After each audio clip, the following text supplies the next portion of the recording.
Salut tout le monde, bienvenue sur ma chaîne, de retour pour aujourd'hui une FAQ, Q&A, foire aux questions, appelez ça comme vous voulez.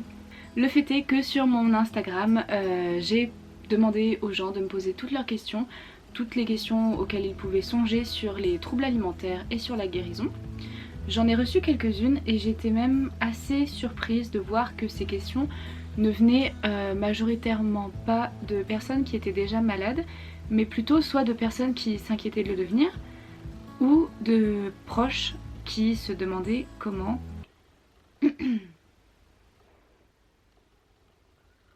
qui se demandaient donc comment réagir face à une telle situation. Et je vous préviens tout de suite, je ne suis pas une experte, je ne suis pas médecin, mais j'ai été moi-même anorexique et du coup je vais essayer de conseiller ces personnes sur la façon dont se comporter et la façon dont réagir avec une personne anorexique, puisque c'est vrai que quand j'étais moi-même malade, certains proches qui essayaient peut-être de bien faire ont quand même parfois mal agi et ça ne faisait au final que compliquer les choses. Du coup on va commencer avec la question d'une personne qui commence à se rendre compte qu'elle a peut-être quelques problèmes avec son alimentation et qui me dit « Sortir de mon quotidien et quitter mes habitudes alimentaires me fait peur, j'angoisse, que faire ?» Alors pour commencer je voudrais seulement dire que c'est pas parce qu'on a un rapport parfois compliqué avec la nourriture que tout de suite on est anorexique. Là dans le cas de cette question c'est plus un quotidien, des habitudes alimentaires qu'on a prises qui semble apparemment te réconforter puisque le fait d'en sortir te stresse. Si les portions mangées sont normales et si la variété de nourriture que tu manges est correcte, c'est-à-dire que tu es capable de manger de tout, alors il n'y a pas de souci à se faire pour l'instant avec l'anorexie. Ce qui est en commun avec l'anorexie par contre c'est vraiment, je pense, ce fait de vouloir avoir un contrôle sur la nourriture, parce que quand on est malade c'est exactement ça qu'on veut, c'est vraiment avoir le contrôle total sur sa nourriture. Et là, le fait d'utiliser la nourriture un peu comme moyen de se réconforter peut représenter justement un moyen de contrôler. Dans ce cas-là, la nourriture apporte du réconfort, c'est un peu la comfort food par rapport à quelque chose dans notre vie qui nous angoisse, qui nous stresse. Et disons que dans ce cas-là, tu as raison de t'en inquiéter puisqu'il faut réagir vite avant que ce contrôle ne devienne trop important et qu'il prenne vraiment trop de place dans ta vie jusqu'à contrôler toute ta vie. Dans ce cas-là, ce que je conseillerais surtout, c'est de chercher la cause de ce besoin de réconfort. Pourquoi tu as besoin de réconfort? Et toute excuse est valable, toute raison est valable, il n'y a pas de raison qui soit moins valable qu'une autre. À partir du moment où on a besoin de réconfort, peu importe ce que c'est, il faut réussir à trouver le problème et surtout à trouver une solution à ce problème qui n'engage pas la nourriture. Puisque la nourriture c'est un réconfort vraiment temporaire, sur le moment, une satisfaction, mais sur le long terme, ça fonctionne pas. Dans ce cas-là aussi précisément, où sortir de son quotidien fait peur, la meilleure chose à faire, c'est de sortir de son quotidien. Je sais que c'est facile à dire, je sais qu'on n'y arrive pas forcément du premier coup, mais plus on y reste dans ce quotidien, plus c'est difficile par la suite d'en sortir. Donc si on commence tout de suite, ce sera moins dur que si on commence dans un mois. Quand on sort de son quotidien, on s'aperçoit d'abord que c'est pas si pire en fait, que c'est pas parce qu'on change nos habitudes alimentaires qu'on va moins bien. Peut-être qu'on ne va pas mieux parce que le souci est encore là au fond, mais on va pas forcément moins bien non plus. Et je pense aussi que sortir de sa routine alimentaire, ça veut dire sortir avec d'autres personnes qui ont un contrôle sur la nourriture que nous, du coup, nous n'avons plus. Et le fait de fréquenter ces personnes peut aussi aider à aller mieux, peut aider à oublier son souci initial, voire à en parler, à trouver une autre solution. Et une fois qu'on l'a fait, ça rend beaucoup plus heureux. L'ennemi, vraiment l'ennemi dans tout ça, c'est la solitude, l'isolation et le fait de se renfermer sur soi-même. Vous avez vu ma tasse Breaking Bad? Elle est trop cool. La deuxième question me vient d'une personne qui s'inquiète pour une de ses proches et qui me demande: une amie a subi un choc émotionnel récent et n'arrive plus à manger, la nourriture la dégoûte. Que faire? Alors c'est un cas différent du premier mais en même temps un peu similaire dans le sens où, encore une fois, on ne parle pas ici forcément d'anorexie. La nourriture la dégoûte à cause de soucis psychologiques qui viennent de l'annonce qu'elle vient d'apprendre. Je pense qu'il y a beaucoup cette idée que les anorexiques sont ce qu'elles sont à cause d'un passé difficile, à cause d'événements difficiles dans leur vie, de traumatismes, etc. C'est pas vrai du tout. Il y en a sûrement certaines bien sûr qui ont connu des choses difficiles et qui peut-être essayent de compenser, de s'en sortir via le contrôle qu'elles ont sur la nourriture.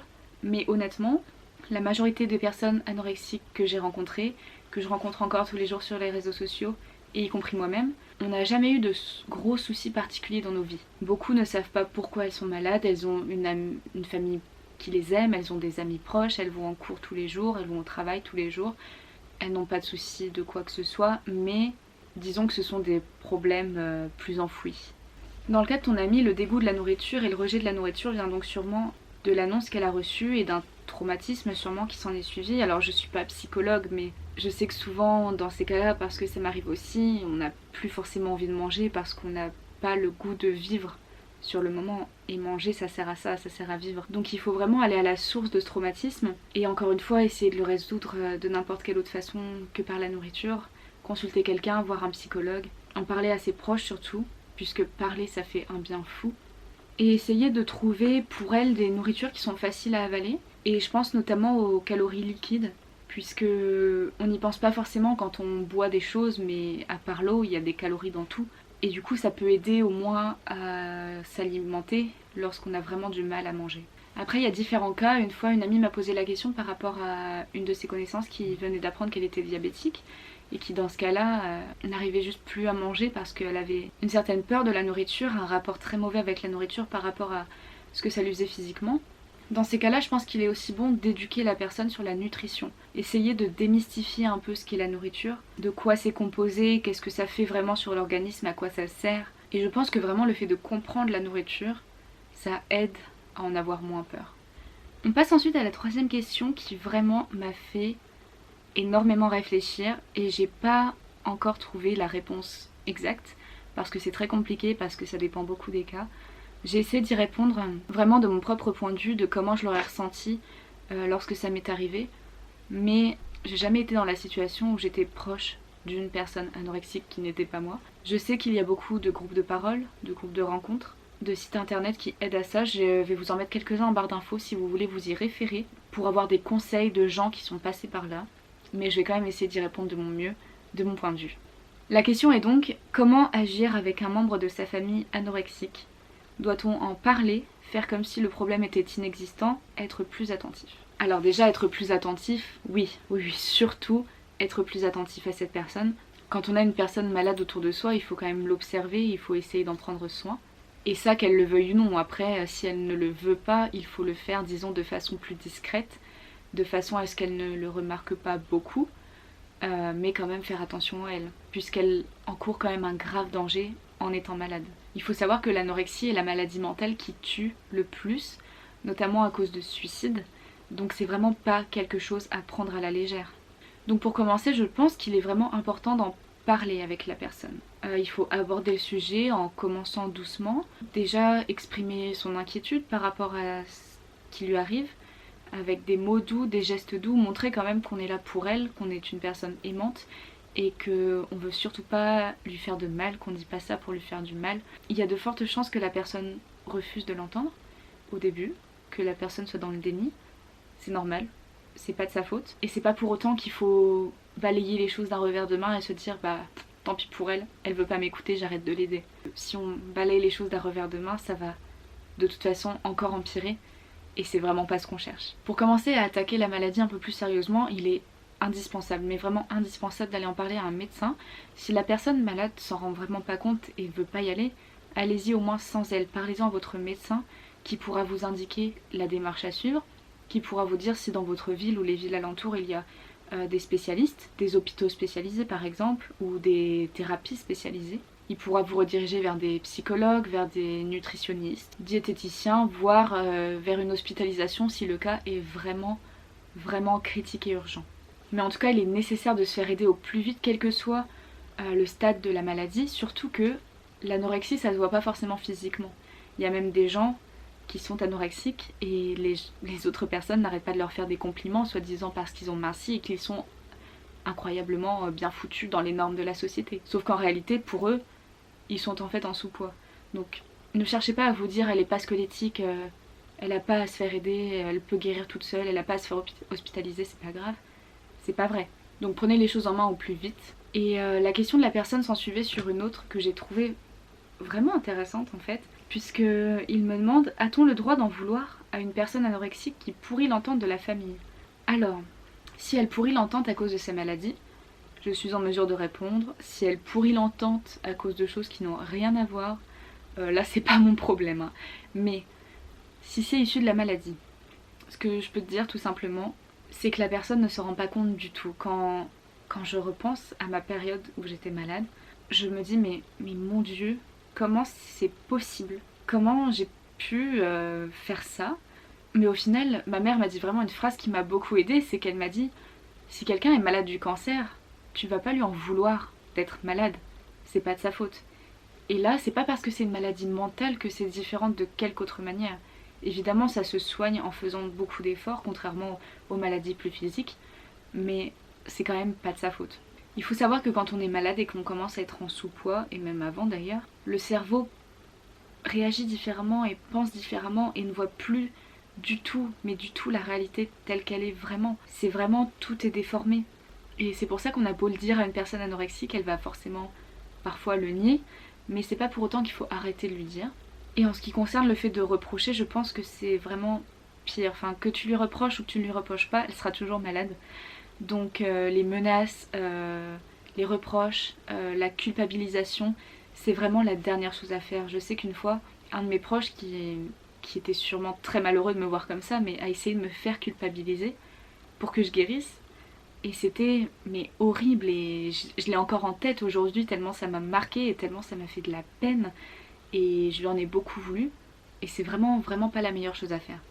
Alors si l'entente de la famille est pourrie, honnêtement ça va pas l'aider à aller mieux et ça va juste faire un cercle vicieux. Si l'entente de la famille est pourrie parce qu'elle est malade et que du coup l'entente de la famille est encore pire, elle sera encore plus malade. Donc je suis désolée mais c'est vraiment à votre famille d'essayer de résoudre ses soucis, d'essayer de se souder pour lui créer un environnement agréable, serein, rassurant, pour qu'elle puisse guérir plus rapidement dans de meilleures conditions, puisque la nourriture c'est vraiment quelque chose de très complexe et comme je l'ai dit, c'est être malade, c'est chercher le contrôle sur la nourriture et si son environnement autour d'elle ne va pas, elle va chercher encore plus de contrôle, elle va moins manger. On s'en rend compte, nous tous au quotidien, quand on va mal, on mange peu, on mange moins et là c'est exactement la même chose. Plutôt que de lui en vouloir, il faut essayer de trouver une sorte d'équilibre en fait entre une certaine force pour lui dire quand même les choses en face, pour la faire se rendre compte de ce qui se passe, pour lui dire un petit peu de manger, mais aussi faire les choses en douceur.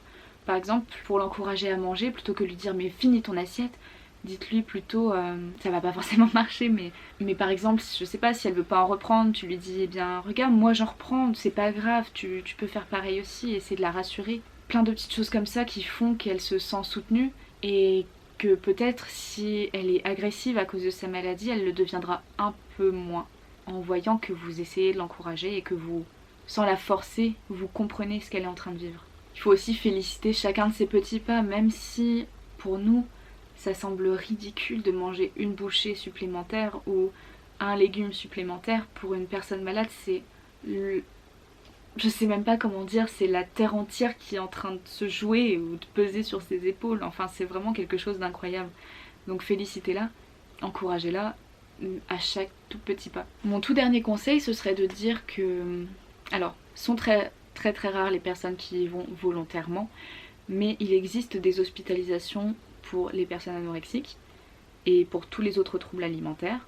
Les personnes dorment sur place, etc. et n'ont des permissions de rentrer chez elles que lorsque leurs objectifs sont atteints par exemple. Alors pour beaucoup ça les emmerde, elles n'ont pas envie d'y aller, mais quand on a des difficultés avec sa famille, ça peut être utile peut-être d'envisager la chose, de se couper un peu de ses proches pour avoir le temps de se reconcentrer sur soi-même, de n'écouter personne d'autre que les professionnels qui nous entourent, de se concentrer sur ses objectifs et voilà, de prendre un petit peu de recul sur tout ça. Parce que les proches ont beau vouloir bien faire, parfois ça suffit pas. Donc essayez, si son cas est vraiment grave, et bien sûr parce que l'hôpital n'accepte pas n'importe qui, mais essayez quand même parfois d'envisager la chose avec elle.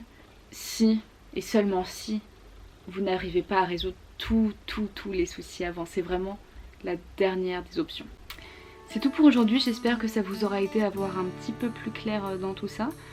Je ferai des autres FAQ plus tard, j'en remettrai sur mon Instagram. Si vous avez des questions, n'hésitez pas aussi à me les poser en commentaire, en MP. Je répondrai à chacune d'entre elles. Et à bientôt.